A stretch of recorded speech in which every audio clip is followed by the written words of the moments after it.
What is going on, ladies and gentlemen? My name is Husky or Hayden here, and I'm sorry for kind of disappearing off of YouTube. For the past 7 months I haven't been active, haven't really uploaded anything, and yeah, I apologize for that. We've been really busy with school and vacations and whatnot. It's been going on, but I am a senior in high school this year, so I won't be going back after the summer. So once it gets to the summer, I should have a ton more free time to be pumping out videos for you guys, and I plan on getting back on track starting now. I'm gonna try to have at least 2 videos out a week, and that's pretty optimistic, between work and the school that I have left and trying to pass all these classes. Senioritis has kicked in. It's becoming a pretty big struggle, but we're making it. We're passing all our classes. And anyways, let's go ahead and get into today's video. So what today's video is going to be is I'm going to be showing you guys how to make a good thumbnail, or what in my opinion is a good thumbnail, something that makes me want to click and watch that video.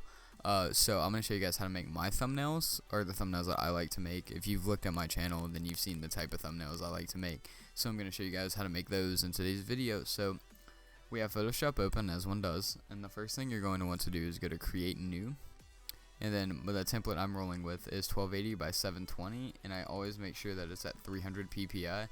And this is the base size that YouTube, like all the thumbnails on YouTube are. All the thumbnails on YouTube are 1280 by 720, and that's what you're gonna want. When you're uploading a video, if it's not the right size, it'll crop weird, it'll center weird, it'll look bad. So we want to make sure we have the right size. So we just click Create. Then you go to your trusty file explorer to find a file that you want to use.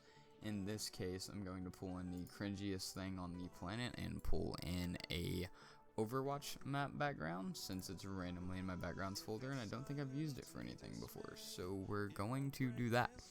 So the way that I like to make the background of my thumbnails is I will always make sure that I have this layer selected, and I'll come down here and I'll get a gradient map.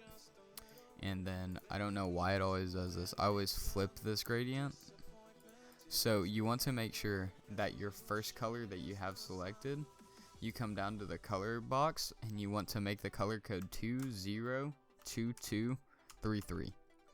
The reason I do this is it pretty much allows you to overlay any color on top of it. You can get away with putting nearly any color. Let me move that out of the way.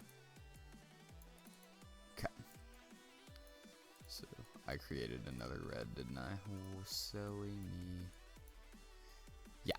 So pretty much no matter what color you select, it'll overlay and it'll look really nice, as long as you don't go to the really intense colors. So I think in this case, let's go for let's go for deep blue.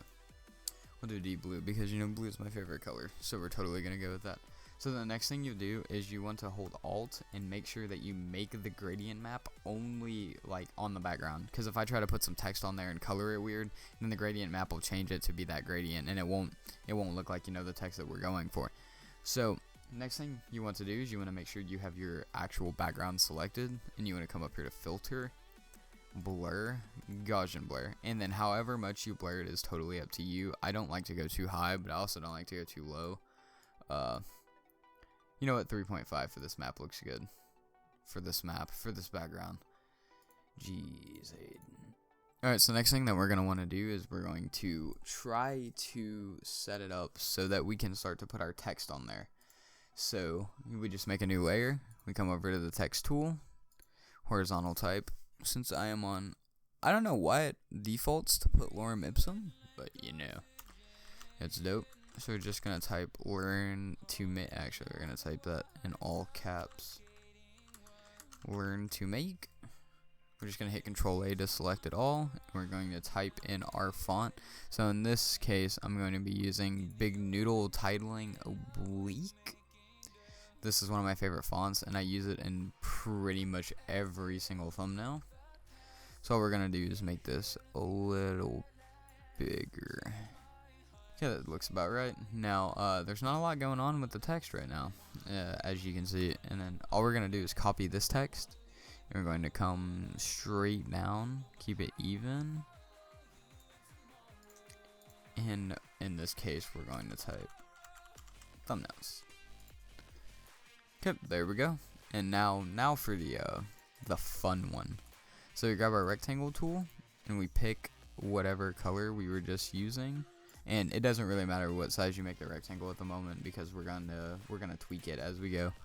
So then we just get our text tool again, and then we put amazing. Okay, we're gonna center that.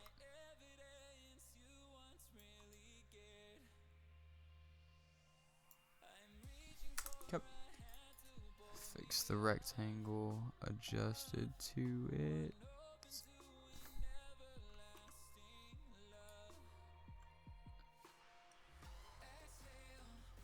I'm gonna pull that in, make it a little smaller so it's not too big around it. Okay, and then the one thing that you want to do for this, the one thing that you want to do to make sure that the text actually looks good on the rectangle, is you're going to have the text layer selected, and you're going to hold Control, and you're going to click on the box that's right next to the text layer. So then that highlights it like that, and then you go back, you select the rectangle, you rasterize it, and you hit delete. Now it doesn't look like it did anything, so we can go ahead and deselect that text with Control D. So it doesn't look like it did anything, but when we take the amazing text away, the rectangle is now the amazing text. So this is really handy. So we can go ahead and get rid of that text, and it's really handy because then you can do all the effects to the rectangle and it. So in this case, what we are going to do is select Inner Glow. Okay, and then you're just going to play around with the settings to your liking. So I always put it on normal. That doesn't look awful, I mean.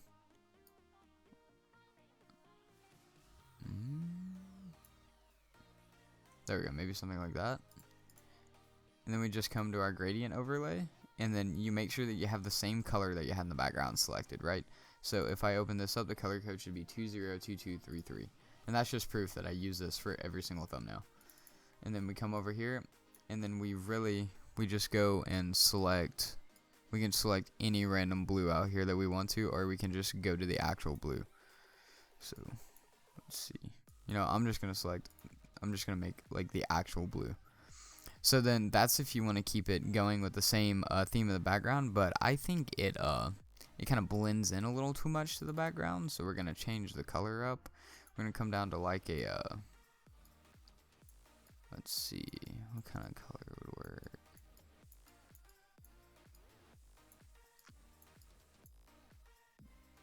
I think that looks sick. We're gonna go with that kind of teal. And then it's not really popping out that much. I mean, it is popping out, the color and everything, but all we have to do to make it really pop out is just add a drop shadow and then mess with the opacity on it. So like I said, you can do the drop shadow to your liking.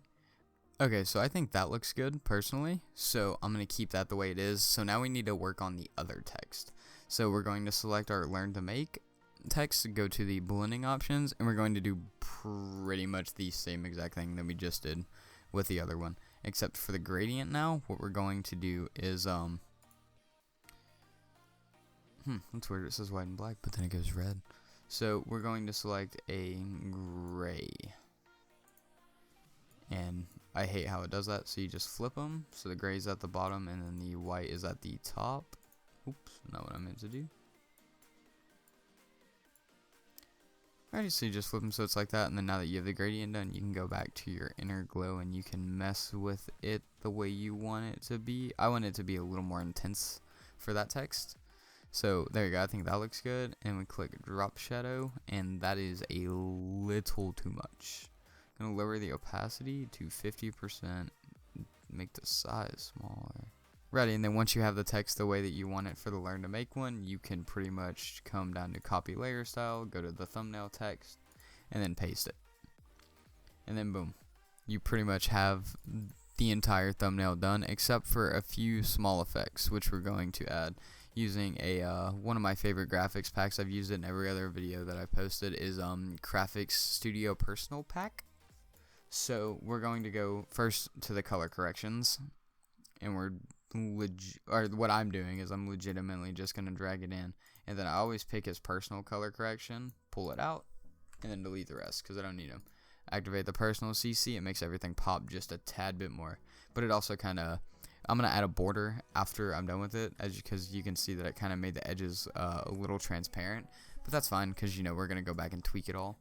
So the other thing that I always add is the extra finishing touches folder that he has, and I add this so that I can get all my particle effects and everything without me having to individually download them and drag them into this. I just have them all in one convenient folder for me. So then we just go through and we see what works, we see what we like.